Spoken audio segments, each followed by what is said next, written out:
तो MP board के जितने भी विद्यार्थियों को 9 दिसंबर के दिन का इंतजार था, जी हाँ, आपके प्रश्न पत्र में जो जो क्वेश्चन आएंगे एक ही वीडियो में, इसके अलावा कोई दूसरा वीडियो देखने की जरूरत नहीं है आपको, चाहे आप एमपी के कोई से भी जिले से हो, ठीक है। सेट ए, इसके बाद में सेट बी और ये सेट सी, ये तीनों प्रश्न पत्र में एक ही वीडियो में आपको कवर कराने जा रहा हूं।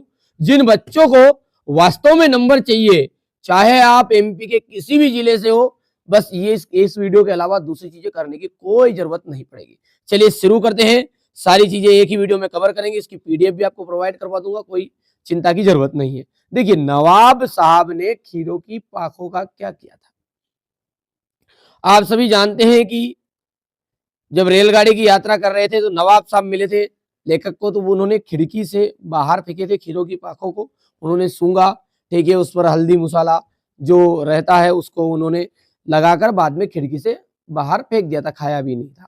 तो नवाब साहब ने क्या किया था, खीरों की पाखों का, तो उन्होंने खिड़की से बाहर फेंक दिया था।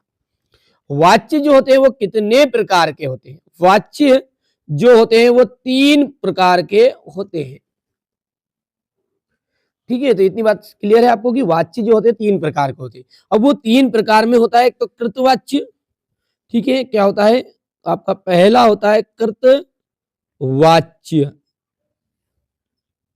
दूसरा होता है आपका कर्मवाच्य, और तीसरा होता है आपका भाववाच्य, ठीक है। तो ये वाच्य 3 तरह के होते हैं। अब जो कृतवाच्य होता है, कभी कभी एग्जाम में ये सब पूछ लेता है, कृतवाच्य जो होता है उसमें क्रिया किसके अनुसार रूप बदलती है? तो कर्ता के अनुसार। कर्मवाच्य में जो क्रिया होती है वो कर्म के अनुसार अपना रूप बदलेगी, और भाववाच्य में क्रिया भाव के अनुसार अपना रंग रूप, यानी कि वो परिवर्तन किसके अनुसार करेगी? भाव के अनुसार करेगी। अगला है बाबूजी किसका पाठ करते थे? देखिए, बाबूजी जो है ना वो रामायण का पाठ करते थे। भोलानाथ के जो पिताजी थे वो पिताजी को क्या कहते थे? बाबूजी, ठीक है। और भोलानाथ को जो पिताजी का भोलानाथ का असली नाम क्या था? तारकेश्वर नाथ। क्या नाम था? ध्यान रखिएगा, भोलानाथ का असली नाम क्या था? तारकेश्वर नाथ था। और उनके पिताजी उन्हें प्रेम से भोलानाथ कहते थे, और उनके पिताजी क्या करते थे? रामायण का पाठ करते थे। प्रगतिवाद के कवि माने जाते हैं। प्रगतिवाद के कवि है हमारे रामधारी सिंह दिनकर।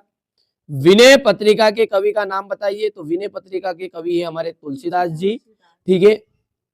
और यहां पर देख सकते हैं वीर रस का स्थायी भाव, वीर रस का स्थायी भाव, ध्यान दीजिएगा, है ना, वीर रस का स्थायी भाव होता है उत्साह, ठीक है। यहां पर आप देख लीजिएगा, भयानक रस का स्थायी भाव है, रौद्र रस का स्थायी भाव है क्रोध, और श्रृंगार रस का स्थायी भाव है रति। एक स्थायी भाव तो आपको एग्जाम में वार्षिक में भी आएगा ही आएगा, ठीक है। चलिए आगे बढ़ते हैं, रिक्त स्थानों को समझते हैं। कर्तवाच्य में जो क्रिया होती है वो किसके अनुसार अपना रूप बदलेगी? तो कर्ता के अनुसार बदलेगी। भोलानाथ का असली नाम अभी मैंने बताया ऊपर, कहीं ध्यान रहा हो तो, कि जो पिताजी थे भोलानाथ को प्रेम से भोलानाथ कहते थे, लेकिन उसका असली नाम क्या था? तारकेश्वर नाथ। सूरदास जी के जो गुरुजी है वो गुरु कौन थे सूरदास के? वल्लभाचार्य, ठीक है। कौन सा? वल्लभाचार्य जी उनके गुरु थे, ध्यान रखिएगा, है। और सुर सागर के रचिता कौन है? हमारे सूरदास जी है, ये भी आता है। अगला देखिए, सोरठा जो छंद होता है, सोरठा छंद में 4 चरण होते हैं। सोरठा छंद में कितने चरण होते हैं? 4। ध्यान दीजिएगा, है ना। कभी कभी एग्जाम में ऐसा पूछ लेता है ये कि दोहा छंद का उल्टा छंद कौन सा है? तो दोहा का उल्टा है सोरठा। दोहा तो आपने सुनी होगा, अपन सारे चीज देखते हैं, जैसे कि श्री गुरु चरण सरोज रज निजमन मुकुर सुधार वर्णो रघुवर विमल जसु जोदायक फल 4, ठीक है। ये जो इस तरह का है ये क्या है? आपका दोहा है, और दोहा का उल्टा होता है सोरठा, ठीक है। अब ये एक चीज और आती है एग्जाम में कि जो दोहा छंद है उसमें टोटल कितनी मात्राएं होती है? तो दोहा छंद में टोटल 24 मात्राएं होती है। कितनी मात्राएं होती है? टोटल 24 होती है। कितनी? 24। और प्रथम और तृतीय चरण में 13 मात्रा, और दूसरे और चौथे चरण में 11-11 मात्राएं होती है। तो ये यहाँ से जो टॉपिक है यहाँ से आपका 1 नंबर पक्का कर देगी। श्रृंगार रस का स्थायी भाव क्या है? श्रृंगार रस का स्थायी भाव है रति। सारी चीजें पीडीएफ के थ्रू भी प्रोवाइड करा दूंगा। वार्षिक परीक्षा के लिए जो बच्चा जुड़ना चाहता है, अर्धवार्षिक के साथ ऑफर चल रहा है, उनको अर्धवार्षिक की पीडीएफ भी मिल जाएगी और वार्षिक की पीडीएफ भी मिल जाएगी। मात्र 200 रुपीज का अपना शुल्क है, जिसमें मैं आपको अर्धवार्षिक की भी सारे विषयों की पीडीएफ प्रोवाइड करवा दूंगा और वार्षिक के लिए 6 तरह के मॉडल पेपर अपन जारी कर रहे हैं। देखिए आप जैसे देखिए मेन चीज ये है कि आपको अर्धवार्षिक में केवल अच्छे नंबर प्राप्त करने से कुछ नहीं होगा, ठीक है। वार्षिक में यदि आप अर्धवार्षिक से तो कुछ होना जाना नहीं, भले 75 के 75 नंबर ले आओ, वार्षिक से रिजल्ट बनेगा। जिन बच्चों को जुड़ना है जुड़ सकते हैं। मात्र 200 रुपीज का ऑफर चल रहा है। वार्षिक के आपका परीक्षा होने तक का ये शुल्क है। मैं पूरी तैयारी कराऊंगा, पूरा गाइडेंस दूंगा, 6 तरह के मॉडल पेपर दूंगा। जिन बच्चों को जुड़ना है वो अर्धवार्षिक का फ्री ऑफ फंड मिल जाएगा उसमें और वार्षिक के लिए जुड़ जाएगा। कई अंकों वाली रचना, ठीक है। अच्छा, नेताजी की जो मूर्ति है यहाँ से देख सकते हैं, नेताजी की जो मूर्ति है वो किसकी बनी थी? संगमरमर की बनी थी, ठीक है। कई अंकों वाली रचना, कई अंकों वाली रचना होती है नाटक। क्या होती है? कई अंकों वाली रचना नाटक होती है। आदमी जात का आदमी, पतितों के देश में, प्रत्येक की यदि आप संधि विच्छेद करोगे तो प्रति धन एक आंसर आएगा। मैया, मैया जो है वो कड़वा तेल लगाती थी, ठीक है। योग का संदेश, योग का संदेश कौन लेकर आए थे? तो उद्धव जी लेकर आए थे। और ध्यान रखेगा एग्जाम में आता कि कड़वी ककड़ी सा क्या लगता है। अब जो उद्धव जी योग का संदेश लेकर आए थे ना वो बहुत बेकार लग रहा था, ठीक है। ऐसा मन कर रहा था कि उठा के 2-4 जूते रख दे। वो गोपियां किसको देख रही थी इस निगाह से? उद्धव को। वो सोच रही थी कि कड़वी ककड़ी सा लग रहा था उसका संदेश, कड़ी काचरी जैसा, ठीक है। तो ध्यान रखेगा, है ना, योग का संदेश जो है गोपियों को कैसा लग रहा था? कड़वी ककड़ी के जैसा। तो यहाँ पर योग का संदेश कौन लेकर आए थे? उद्धव आंसर रहेगा। पंचवटी, पंचवटी क्या है? खंड काव्य है। और एक महाकाव्य का नाम बताओ तो रामचरितमानस क्या है? महाकाव्य। कामायनी भी क्या है? एक महाकाव्य है। ध्यान रखना, सुदामा चरित्र और पंचवटी ये 2 चीज क्या है? खंड काव्य है। और कोई पूछ ले कि 2 महाकाव्य के नाम बताओ तो आपको बताना रामचरितमानस और कामायनी, ठीक है। शब्द शक्ति कितने प्रकार की होती है? शब्द शक्ति के प्रकार है तो 3 प्रकार की होती है। पहला है अभिधा, हाँ, लक्षणा और व्यंजना। शब्द शक्ति किसे कहते हैं? तो शब्द और अर्थ के संबंध को अपन कहते हैं शब्द शक्ति, ठीक है। भोलानाथ सिसकना क्यों भूल गए थे? आपने पाठ पढ़ा है, साथी बच्चों को खेलता देखा तो भोलानाथ सिसकना भूल गए। अभी मैंने ऊपर समझाया था कड़वी ककड़ी सा क्या लग रहा है? योग का संदेश, ठीक है। वात्सल्य रस के अलावा रसों की संख्या कितनी मानी गई है? तो 9 रस है।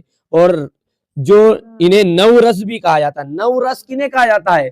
जो वात्सल्य रस को छोड़ के बाकी सारे रस है 9, ठीक है, उनको नवरस के नाम से भी जाना जाता है, ठीक है।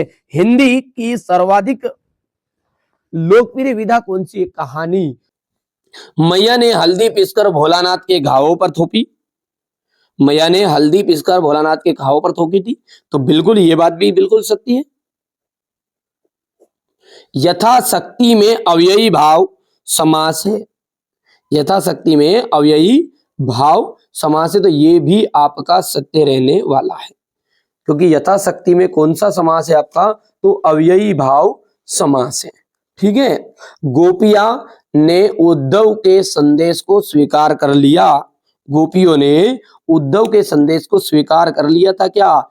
देखिए कड़वी ककड़ी सा लग रहा था योग का संदेश, मन कर रहा था उठा के 2-4 जूते दे दे। किसको? उद्धव को, ठीक है। तो गोपियों को उद्धव का द्वारा जो संदेश है ना बिल्कुल कड़वी ककड़ी जैसा लग रहा था, कड़ा जेर मुंह हो गया था उनका, है ना, ठीक है। मैं तो वहीं साइड में खड़ा था, असत्य बात हो गई, ये ना गलत बात है, सीधी सी बात है। कामायनी आधुनिक काल का श्रेष्ठ महाकाव्य है, तो बिल्कुल सत्य बात है, आधुनिक काल का। और पान वाला कैप्टन चश्मे वाले का भाई था, ठीक है, वो तो एक दुकानदार था पान वाला तो, और कैप्टन चश्मे वाला क्या करता था? नेताजी की मूर्ति पर चश्मा लगाता था। तो ये हो गया आपका असत्य। नेताजी सुभाष चंद्र बोस की मूर्ति को देखकर लेखक के मन में कौन सी कमी खटकी। ठीक है, इसका सॉल्यूशन और पीडीएफ के थ्रू आपको सारी चीजें मैं प्रोवाइड करवा दूंगा, नंबर पर कांटेक्ट कर लेना है ना। तो नेताजी की मूर्ति को देखकर सुभाष चंद्र बोस की जो मूर्ति है उसको लेखक के देखकर मन में ये कमी खटकी कि मूर्ति तो संगमरमर की थी, लेकिन उस पर चश्मा जो है संगमरमर का नहीं था। ठीक है, तो मैं पूरा सॉल्यूशन आपको पीडीएफ के थ्रू प्रोवाइड करा दूंगा और वार्षिक के लिए भी आपको मैं ग्रुप में ऐड भी कर लूंगा, है ना। दिए गए नंबर पर कॉल कर लीजिएगा, डिस्क्रिप्शन में नंबर भी दिए गए हैं। ठीक है, और जैसे चैनल पर जाओगे तो नंबर दिए गए, नाम नंबर एड्रेस आपका कर दीजिएगा, है ना। ठीक है, बिस्मिल्लाह खां को शहनाई की मंगल ध्वनि का नायक क्यों कहा जाता है? किन आवश्यकताओं की पूर्ति के लिए सुई धागे का आविष्कार हुआ? भगत के व्यक्तिगतों की और उनकी वेशभूषा का अपने चित्रों में चित्र प्रस्तुत कीजिए। यशपाल का मन्नू भंडारी का साहित्य परिचय। यहां से देख सकते हैं क्वेश्चन नंबर 9 है। ठीक है, ये 10 है आपका, ये 10, 11, 12। जो बच्चे यहां से देखना चाहते हैं यहां से देख लीजिएगा, और जिनको पीडीएफ भी चाहिए वो कॉल कर लीजिएगा, है ना। सारी चीजें मिल जाएगी। अर्धवार्षिक के साथ आपको वार्षिक के ग्रुप में भी मैं जोड़ लूंगा जो बच्चे कॉल करेंगे। ठीक है, यहाँ पर देख सकते हैं महाकाव्य और खंड काव्य में कोई 2 अंतर लिखिए। स्थायी भाव एवं संचारी भाव में अंतर बताना है। दोहा के लक्षण, ठीक है, उदाहरण सहित आपको बताना है। आत्मकथा और जीवनी में आपको अंतर बताना है। रेखा चित्र और संशय स्मरण में अंतर है। खेती बाड़ी करते, परिवार भी रखते, बाल गोविंद भगत साधु थे, लेकिन सभी साधुओं की परिभाषाओं पर खरे उतरने वाले थे। कबीर को क्या मानते थे? साहब मानते थे। ठीक है, तो यहां से देख सकते हैं आप, ये हो जाएगा इसका आगे का, ये क्वेश्चन नंबर 19। ठीक है, पूरी चीजें देखिएगा। ठीक है, बीच में से वीडियो को छोड़ोगे तो समझ में नहीं आएगा। मैं अभी और भी प्रश्न पत्र आपको प्रोवाइड करा रहा हूँ। ठीक है, ये यहां से हो गया, इतना कर लोगे स्क्रीनशॉट लेते जाओ, स्क्रीनशॉट लेते जाओ। और यहाँ पर देख सकते हैं ये